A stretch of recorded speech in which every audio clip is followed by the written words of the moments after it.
నన్ను ఎవరన్నా అడ్డుకుంటే చేస్తే మంత్రాలతోని లేకపోతే యంత్రాలతోని నేను అది చేసేస్తా చేతబడి చేసేస్తా అంటున్నాడంట. ఎల్లూరి శ్రీనివాస్కి నేను చెప్తున్నాను, మిగతా యావత్ భారతదేశంలో ఉన్న అఖండ ప్రజలకు చెప్తున్నాను, ఆయనకి ఏమీ రాదు. ఆ మంత్రాలు తంత్రాలు అని చెప్పేసి మిగతా అధికారులు ఎవరు భయపడుతున్నారంట, ఆయనకు అలా లేదు. ఈ రోజు సాయంత్రం నేను 7 గంటలకి కాశీ క్షేత్రం నుంచి కూడా ఒక ప్రెస్ నోట్ రిలీజ్ చేపిస్తాను, అక్కడ అఖాడాల నుంచి చేస్తానన్నారు. మీ అందరూ కూడా చెప్పేది ఏంటంటే ఆయనకు మంత్రాలు వచ్చేసి తర్వాత ఇంకేదో చేసేస్తాడని అలాంటి భయాలు పెట్టుకోకండి. నేను శివరుద్ర సాధువుని, నేను ఒక సాధకుడిని, నాతో పాటు ఎందరో గురువులు సాధువులు పీఠాధిపతులు మతాధిపతులు అందరూ మద్దతుగా ఉన్నారు. అందరూ బయటికి రావాలని లేదు. కాబట్టి ఏంటంటే శ్రీనివాసు చెప్పే ఆ మంత్రాలకు చింతకాయలు రాలవు. ఆయన న్యాయపరంగా రావాలి. జెండర్ మార్చుకొని బ్రీస్ట్ ఇంప్లాంట్ చేసి ప్రాస్టిట్యూషన్ లో ఉన్నాడన్న విషయం కూడా నేను రాత్రి తెలిసింది. నిన్న వాళ్ళ ఇంటి నుంచి నాకు ఫోన్ వచ్చింది, ఆయనను వదిలిపెట్టమని చెప్పేసి. మా నాన్నగారు ఇలా పెళ్లి చేసుకుంటే ఏమైతుందని చెప్పేసి ఊరు నుంచి ఫోన్ వచ్చింది.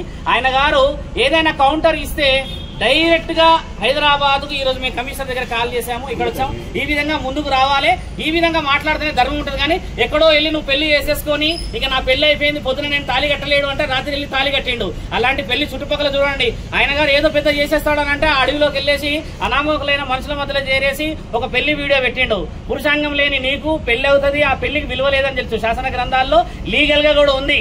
ఒక పురుషుడి యొక్క అంగానికి విలువ లేకపోతే చట్టపరంగా ఎలాంటి మర్యాదలు ఉంటాయో తెలుస్తుంది. నీకు అంగం లేదు అలా అని చెప్పేసి యోని లేదు, నువ్వు నిర్ణయించుకున్నావు. కాబట్టి ఆ అమ్మాయి వర్షిని జీవితాన్ని సర్వనాశనం పట్టిస్తున్నావు. ఇకనైనా నువ్వు మేల్కోకపోతే నీకు రావాల్సిన రోజుల్లో కావాల్సిన మర్యాదలు చట్టపరంగా అవుతాయి. ఒక స్త్రీ ఈ రోజు బయటకు వచ్చింది, గుర్తుపెట్టుకో. నీ పతనం మొదలైంది శ్రీనివాస్. నువ్వు ఎక్కడో ఉండేసి గాలిలో పెడుతున్నావు కదా మేడలు, నేను ఆశ్రమం కట్టుకుంటున్నా, నేను అది చేస్తున్నా అంటున్నావు కదా. శివరుద్ర సాధువు నేను మాటిస్తున్నా, ఆశ్రమం నువ్వు ఎలా కడతావో నేను చూస్తా. ధర్మం అనేది ఇంకా బతికి ఉన్నది కదా. సాధు సంతులందరినీ ఏకం చేసి నీ పతనం పట్టకపోతే నా పేరు శివరుద్ర సాధువు కాదు. అఘోరా తత్వం వేసుకొని, జుట్టు వేసుకొని, రుద్రాక్షలు వేసుకొని, చితాభస్మం వేసుకొని నా తండ్రి పేరును అపవాద చేస్తే ఊరుకునే ప్రసక్తే లేదు. నీ రుద్రాక్షలను నేను దింపకపోతే నా పేరు శివరుద్ర సాధువు అనేది మార్చుకుంటా. ఆ అమ్మాయి ఈ రోజు బయటకు వచ్చింది, కేవలం ఒక భక్తిని ఒక ధర్మాన్ని మీరందరూ ఉంటారని చెప్పేసి కదా. ఆ అమ్మాయి కూడా నేను మాటిచ్చాను, వారం నుంచి 10 రోజుల్లో ఆయనకు సంబంధించిన వివరణలు అందించి చట్టపరంగా ముందుకెళ్తామని చెప్పేసి ఆజాద్ గారు కూడా వచ్చారు. ఈ ఆజాద్ గారు మాట్లాడింది చట్టపరంగా రావాలని చెప్పి. ఏదైనా కూడా ఎంత వివరంగా మేము చెప్తున్నాము, నీకేంటి ధైర్యం లేక ఎక్కడో గుహల్లోకి వెళ్ళి చెట్లలోకి వెళ్ళి వీడియోలు పెడుతున్నావు కదా. లైవ్ గా వచ్చి మాట్లాడమంటే కొందరు వ్యక్తులతో మాట్లాడుతున్నావు, డిబేట్కి ఎందుకు రావట్లేదు? ప్రశ్న జవాబులు ఇచ్చడానికి ఓపిక లేదా నీకు? ఆ అమ్మాయిని మోసం చేస్తున్నావు. అపంశుభం తెలియ ఆ తల్లిదండ్రులు నేను రాగానే కాళ్ళ మీద పడి ఎంత ఏడుస్తున్నాడు ఆయన. నిన్న నైట్ వాళ్ళ అమ్మకి అక్కడ ఫిక్స్ వచ్చిందంట ఆ పెళ్లి వీడియో చూసేసి. ఇలాంటి వాళ్ళ ఉసురు ముట్టి వస్తావు నువ్వు, గుర్తుపెట్టుకో. నిన్ను కన్న తల్లిదండ్రుల ఏలూరు శ్రీనివాస్ అని చెప్పేసి నీ ఊర్లో నీకు విలువ లేదు, అక్కడ బహిష్కరణ చేశారు. ఆ లింగ మార్పిడి చేసుకున్నావు, అక్కడ బతకలేకపోయావు. ఇక్కడ శివతత్వం అన్నావు, ఇక్కడ బతకలేకపోయావు. ఎందుకు మానవ జన్మెత్తినావు నువ్వు? అర్థం పర్థం లేని వీడియోలు ఇచ్చి అర్థం పర్థం ఇచ్చి ఏం ఫేమ్ అవుతున్నావు అనుకుంటున్నావు? అంత అధర్మమైన పనులు. ఈ రోజు అందరూ వస్తున్నారు బయటికి, ఎక్కడెక్కడో కేసులు నీ మీద మొదలవుతున్నాయంటే నీ పతనం మొదలైంది. విచ్చలవిడిగా నువ్వు వీడియోలు చేసేసి దూరం ఉన్నా అని చెప్పేసి ఏదైతే విర్రవీగుతున్నావో భూమినే ఉన్నావు, గుర్తుపెట్టుకో. ఈ రోజు కాకపోతే రేపటి రోజు ఖచ్చితంగా దొరుకుతావు నువ్వు. దానికి సమాధానం ఈ స్త్రీ చెప్పడానికి ఆ కుటుంబం అంతా సిద్ధంగా ఉన్నది, అక్కడ ఇంకో కుటుంబం అంతా సిద్ధంగా ఉన్నది. శివరుద్ర సాధువుకు నువ్వు సమాధానం చెప్పాల్సిన అవసరం లేదు, అడ్వకేట్ గారికి సమాధానం చెప్పాల్సిన అవసరం లేదు. కానీ నీవు శరీరకంగా వాడుకున్న అమ్మాయిలకి మాత్రం సమాధానం ఆ కుటుంబానికి చెప్పే బాధ్యత ఉంది. నేను కూడా నిన్ను ఆ సాధు లక్షణం నుంచి కిందికి దింపకపోతే ఈ వారం 10 రోజులలో ఎక్కడికైతే అక్కడికి నేను సిద్ధమే. నీలాగా మాటలు వదిలేయడం నాకు రాదు. ముందుకు వచ్చిన తర్వాత ఏం మాట్లాడాలో, ఎలా నిర్ణయాలు తీసుకోవాలో నాకు తెలుసు.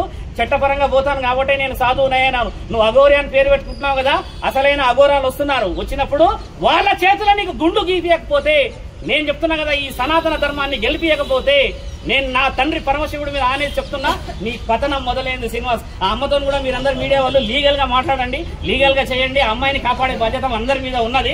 అమ్మ నువ్వు చెప్పు తల్లి. ఇప్పుడు నువ్వు ఆయన గారు 2-3 విషయాలు స్ట్రాంగ్ వదిలాడు, ఆధారాలు లేవన్నాడు. ఇప్పుడు ఆధారాలు లేవనంటే నువ్వేమంటావు?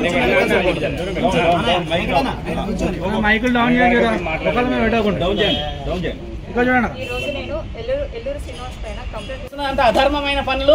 ఈ రోజు అందరూ వస్తున్నారు బయటికి, ఎక్కడెక్కడో కేసులు నీ మీద మొదలవుతున్నాయంటే నీ పతనం మొదలైంది. విచ్చలవిడిగా నువ్వు వీడియోలు చేసేసి దూరం ఉన్నా అని చెప్పేసి ఏదైతే విర్రవీగుతున్నావో భూమినే ఉన్నావు, గుర్తుపెట్టుకో. ఈ రోజు కాకపోతే రేపటి రోజు ఖచ్చితంగా దొరుకుతావు నువ్వు.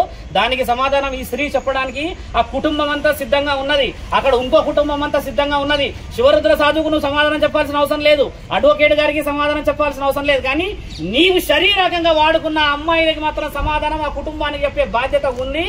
నేను కూడా నిన్ను ఆ సాధు లక్షణం నుంచి కిందికి దింపకపోతే ఈ వారం 10 రోజులలో ఎక్కడికైతే అక్కడికి నేను సిద్ధమే. నీలాగా మాటలు వదిలేయడం నాకు రాదు. ముందుకు వచ్చిన తర్వాత ఏం మాట్లాడాలో, ఎలా నిర్ణయాలు తీసుకోవాలో నాకు తెలుసు. చట్టపరంగా పోతాను కాబట్టి నేను సాధువునయ్యాను. నువ్వు అఘోరి అని పేరు పెట్టుకుంటున్నావు కదా, అసలైన అఘోరాలు వస్తున్నారు. వచ్చినప్పుడు వాళ్ళ చేతుల నీకు గుండు గీపియకపోతే, నేను చెప్తున్నా కదా, ఈ సనాతన ధర్మాన్ని గెలిపియకపోతే నేను నా తండ్రి పరమశివుడి మీద ఆనేది చెప్తున్నా, నీ పతనం మొదలైంది శ్రీనివాస్. ఆ అమ్మతో కూడా మీరందరూ మీడియా వాళ్ళు లీగల్ గా మాట్లాడండి, లీగల్ గా చేయండి. అమ్మాయిని కాపాడే బాధ్యత అందరి మీద ఉన్నది. అమ్మ నువ్వు చెప్పు తల్లి. ఇప్పుడు నువ్వు ఆయన గారు 2-3 విషయాలు స్ట్రాంగ్ వదిలాడు, ఆధారాలు లేవన్నాడు. ఇప్పుడు ఆధారాలు లేవనంటే నువ్వేమంటావు?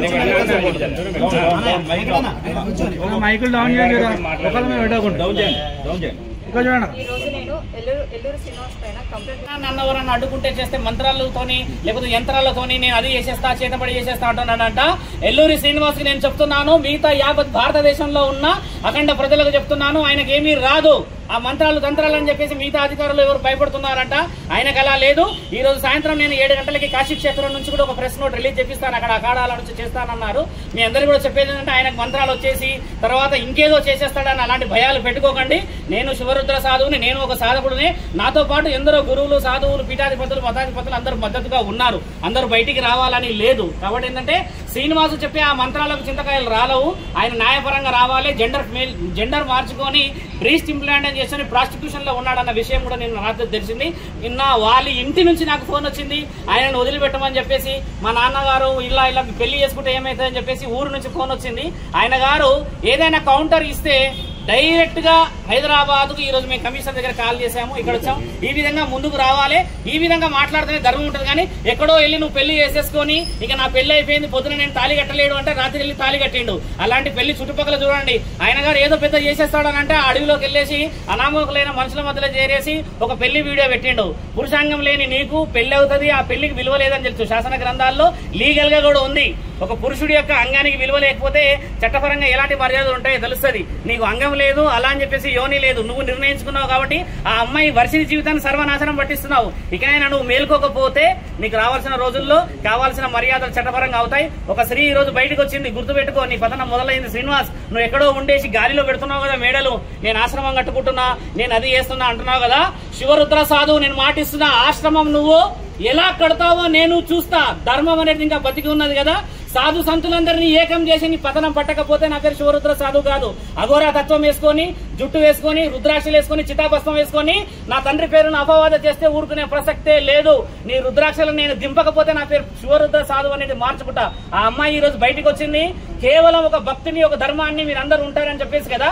ఆ అమ్మాయి కూడా నేను మాటిచ్చాను, వారం నుంచి 10 రోజుల్లో ఆయనకు సంబంధించిన వివరణలు అందించి చట్టపరంగా ముందుకెళ్తామని చెప్పేసి ఆజాద్ గారు కూడా వచ్చారు. ఈ ఆజాద్ గారు మాట్లాడింది చట్టపరంగా రావాలని చెప్పి.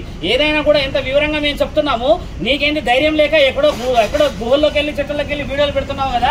లైవ్ గా వచ్చి మాట్లాడమంటే కొందరు వ్యక్తులతో మాట్లాడుతున్నావు. డిబేట్కి ఎందుకు రావట్లేదు? ప్రశ్న జవాబులు ఇచ్చడానికి ఓపిక లేదా నీకు? ఆ అమ్మాయిని మోసం చేస్తున్నావు. అభంశుభం తెలియ ఆ తల్లిదండ్రులు నేను రాగానే కాళ్ళ మీద పడి ఎంత ఏడుస్తున్నాడు ఆయన. నిన్న నైట్ వాళ్ళ అమ్మకి అక్కడ ఫిక్స్ వచ్చిందట ఆ పెళ్లి వీడియో చూసేసి. ఇలాంటి వాళ్ళ ఉసురు ముట్టి వస్తావు నువ్వు, గుర్తుపెట్టుకో. నిన్ను కన్న తల్లిదండ్రుల ఏలూరు శ్రీనివాస్ అని చెప్పేసి నీ ఊర్లో నీకు విలువ లేదు, అక్కడ బహిష్కరణ చేశారు. ఆ లింగ మార్పిడి చేసుకున్నావు, అక్కడ బతకలేకపోయావు. ఇక్కడ శివతత్వం అన్నావు, ఇక్కడ బతకలేకపోయావు. ఎందుకు మానవ జన్మెత్తినావు నువ్వు? అర్థం పర్థం లేని వీడియోలు ఇచ్చి, అర్థం పర్థం ఇచ్చి ఏం ఫేమ్ అవుతున్నావు